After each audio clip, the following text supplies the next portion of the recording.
गुप्त नवरात्र के 5वें दिन माँ छिन्नमस्तिका की पूजा की जाती है। माँ छिन्नमस्ता को छिन्नमस्तिका या प्रचंड चंडिका के नाम से भी जाना जाता है। माँ छिन्नमस्ता माँ दुर्गा का एक उग्र रूप है और उन्हें शक्ति और तेजस्विता का प्रतीक माना जाता है। इन देवी के गले में हड्डियों की माला होती है। गुप्त नवरात्र में माँ छिन्नमस्ता की पूजा का विशेष महत्व है।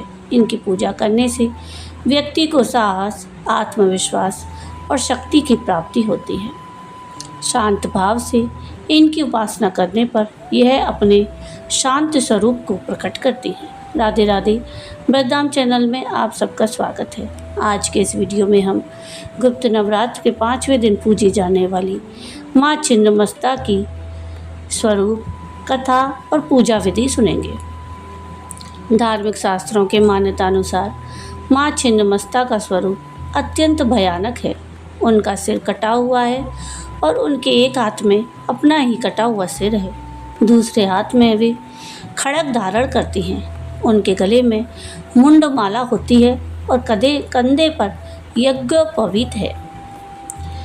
माँ के कटे हुए सर से रक्त की 3 धाराएं बह रही हैं, जिन्हें उनकी 2 योगिनियाँ डाकिनी और वर्णिनी और उनका अपना ही कटा हुआ मस्तक पान कर रहा है। यह रूप अहंकार के विनाश और आत्मसमर्पण का प्रतीक माना जाता है। माँ छिन्नमस्ता की पूजा करने से व्यक्ति के अंदर साहस और आत्मविश्वास में वृद्धि होती है। उनकी कृपा से व्यक्ति के सभी भय दूर होते हैं और वह अपने लक्ष्यों को प्राप्त करने में सक्षम होता है। माँ छिन्नमस्ता की पूजा करने से व्यक्ति को अकाल मृत्यु का भय नहीं रहता। यह भी माना जाता है कि माँ छिन्नमस्ता की पूजा करने से व्यक्ति को वाणी सिद्धि प्राप्त होती है। इन माता का पूजन मनपूर्वक करने से व्यक्ति को धन, समृद्धि और ऐश्वर्य की प्राप्ति होती है। आइए पहले सुनते हैं माँ छिन्नमस्ता की पौराणिक कथा। एक बार देवी पार्वती हिमालय पर भ्रमण कर रही थी। उनके साथ उनकी 2 सहचरियाँ भी थीं। हिमालय पर भ्रमण करते हुए वे हिमालय से दूर आ निकली। मार्ग में सुंदर मंदाकिनी नदी कलकल करती हुई बह रही थी, जिसका साफ और स्वच्छ जल दिखने पर देवी पार्वती के मन में स्नान की इच्छा हुई। उन्होंने अपनी सखियों को अपनी मनसा बताई और उनको भी स्नान करने को कहा, किंतु वे दोनों भूखी थीं। बोली कि देवी, हमें भूख लगी है, हम स्नान नहीं कर सकते। तो देवी ने कहा, ठीक है, मैं स्नान करती हूँ, तुम विश्राम कर लो। किंतु स्नान में देवी को अधिक समय लग गया। सखियों ने पुनः देवी से कहा कि उनको कुछ खाने को चाहिए।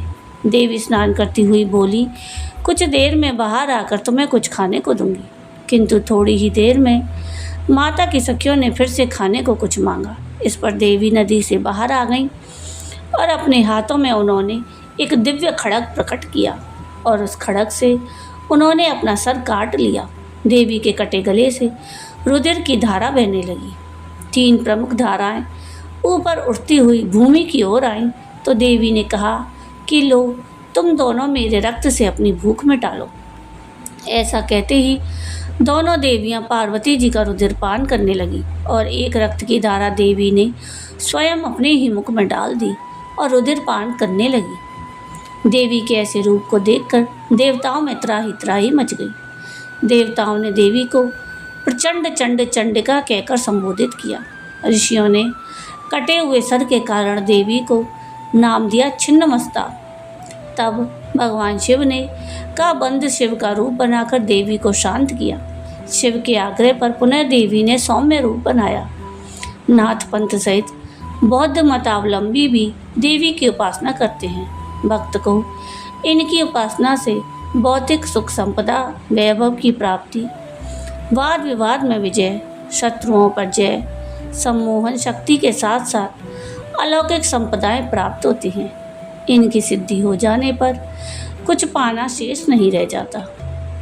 10 महाविद्याओं में प्रचंड चंडिका के नाम से और वीर रात्रि कहकर देवी को पूजा जाता है। गुप्त नवरात्र के 5वें दिन सुबह उठकर स्नान कर स्वच्छ वस्त्र धारण करें और माँ छिन्नमस्ता की प्रतिमा या चित्र को एक चौकी पर स्थापित करें। उन्हें लाल फूल, अक्षत, धूप दीप आदि अर्पित करें। माँ के मंत्रों का जाप करें और माँ छिन्नमस्ता की कथा पढ़ें या सुनें। अंत में आरती कर माँ से प्रार्थना करें। गृहस्थ साधक को सदा ही देवी के सौम्य रूप में साधना करनी चाहिए। देवी योगमयी है। ध्यान और समाधि द्वारा भी इनको प्रसन्न किया जा सकता है। इड़ा, पिंगला सहित स्वयं देवी सुषुम्ना नाड़ी हैं, जो कुंडलिनी का स्थान है। देवी के भक्त को मृत्यु भय नहीं रहता। वो इच्छा अनुसार जन्म ले सकता है।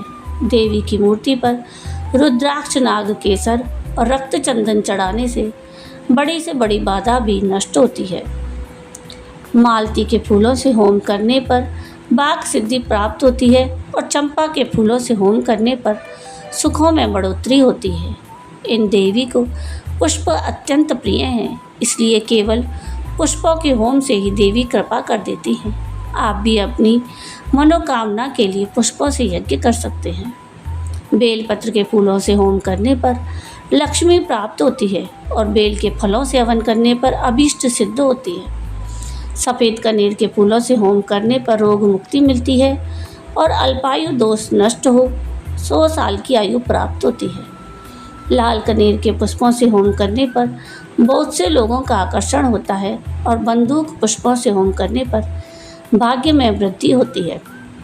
कमल के पुष्पों का घी के साथ होम करने से बड़ी से बड़ी बाधा टल जाती है।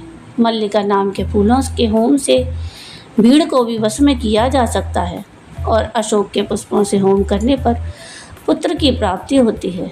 महुए के पुष्पों से होम करने पर सभी मनोकामनाएं पूरी होती हैं और देवी प्रसन्न होती हैं।